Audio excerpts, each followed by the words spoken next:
most of your sales are the boiling water. You got to be patient. You're going to put it on a 1. It's going to be a slow fire. But what are we doing during this boiling? It's trust building. And so I say in the book, one of my favorite phrases is trust equals transactions. And so if someone does not trust you, they will not buy from you. And if they've been burned, which many people have said in our gyms, and I'm sure other gym owners can resonate, I went to this gym and they double drafted me. I went to this gym, they said they're gonna help me with nutrition, they never did. I went to this gym, the coach was a jerk. And so if I've been through 4 or 5 purchases and they've all burned me, you got to understand my guard is up with you. You've done nothing wrong. Your industry has burned me. And so you have to build trust. And so I teach owners to build something I call a trust building campaign. No pitch for 7 days. You are literally going back to my old lesson, sharing stories. Hi, meet the owner. This is why he opened the gym. Hi, meet his team. This is why they choose to be on this team. And this is why they're bought in on the mission. Hi, meet the client. This is the result she's seen. Hi, meet another client. No pitch at the end, no click this button, just telling them who you are and what you stand for. And then at the end of that, you can go into, doing follow-up. But I just say you got to do more work these days to make a sale, which I know sounds exhausting and defeating, but it's just the game. And if you really are convicted and passionate about helping people with fitness, you would not be afraid to do this. And that's why I get so fired up and I'm so strongly, convicted to get people into the gym, because I know I'll change their life because of what it did for me, Michael. Absolutely. No, I love it so much. And it's such a timing thing, like if it's the right timing for someone, like they're going to go in. If they don't get in right now, okay, it's time. Keep following up, keep cheering them on. I said this for a while, like even if when I was building my book, I was like, even if you're not training with me, I still feel like your coach. Like I'm still going to cheer you on. I'm still going to ask you about what you're doing. And then eventually when it's time where you need that help, you're going to be in. Because I built when I first got into this job 15 years ago, like I built it from a front desk. I was just working the front desk, greeting people and just asking, hey, what are you doing? What's going on? What do you do for work? To start knowing people. By the time I got on the floor and I got the okay to start building a book, I knew everybody in there. Like they already trusted. Oh, cool. Mike's training now like that. Yeah, come on in. I'll do an assessment with you and just chat with people. And you started to build it up a little by little. And I think often, especially with young coaches, or if you're getting into it, like all the terms of like marketing and sales and like all these jargon terms, it's like just talking to people and just being enthusiastic and excited, by it. And I know you're a 20-year vet, you still got all this passion and this fire, to do this, just to chat about it. It's like, and that's what builds success up. So I do want to ask you about your book to get into this. So Reinforce Your Gym, it's out now. You said this kind of took a piece of your soul to get everything rolling. So how did this book come about? Like, first off, like, was this book in your mind for a while that you wanted to write and then kind of got it? Like, how did this whole, book come about? So thank you. Great question. And it is basically a collection of my best life's work in 3 main categories, because I just feel like there's a lot of self-development that's fluff, like, just pep talk and positive and stories, which is fine.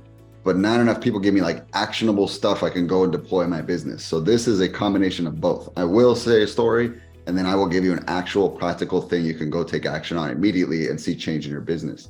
And those 3 sections are marketing, like essentially that is something that everybody needs more help with. And so how to get an endless flow of marketing, I talk about a lot of those. Sales, multipliers of sales, like little ways that you can double up the amount of sales with very low effort. And then the third is leadership, assembling a dream team and becoming a better leader. I just felt like if there's 3 topics that I felt really confident in teaching and lessons that I've learned that literally led to, growing the business, those are the 3 that I would want to teach. So that's everything that you would get in that book for a measly $15, like my life's work. Again, you've been in the game a long time, me too. I just took everything I taught and I tried to make it entertaining, actionable, and a very easy read. So that's it. But yes, did it take a piece of my soul? Yes, because I had to go back and ask, what is the best stuff? Because I say a lot. If you guys follow me on social media, I put out a lot of content, but what is the best stuff? Because you got to kind of be your own self-selector and say, that was okay, that wasn't that good. Like, what are my actual golden nuggets that will make a major impact? So I put those in there. And then it's being your worst critic. Like, could I write it simpler? Could I write it more clear? And just really being your worst critic is where I think taking a piece of your soul, because I think we all are our worst critic. So now I'm really proud of it. I am proud that it became a bestseller on Amazon. and it's out there for the world to see. But yeah, those are the things that you'd get if you end up buying a copy of it. Yeah. How did the process of writing it work for you? Like, did you have like, this is how did like the three sections, like, was that the breakdown right away, or did that change as you were writing the book to kind of get it? Because I would assume like once you get a book out, like then the book's out, right? Like you can't Yeah. add, you can't go back to it. Where like social media, oh, I can write this story and I can put this out again. It can be Yes. this endless flow, but a book's a little bit different. Yes. It did go through a lot of revisions. In fact, I went back and counted. I did 12 revisions on the book. And so it's one of those things that it wasn't a start to finish, but it was like chunks, chapters, sections.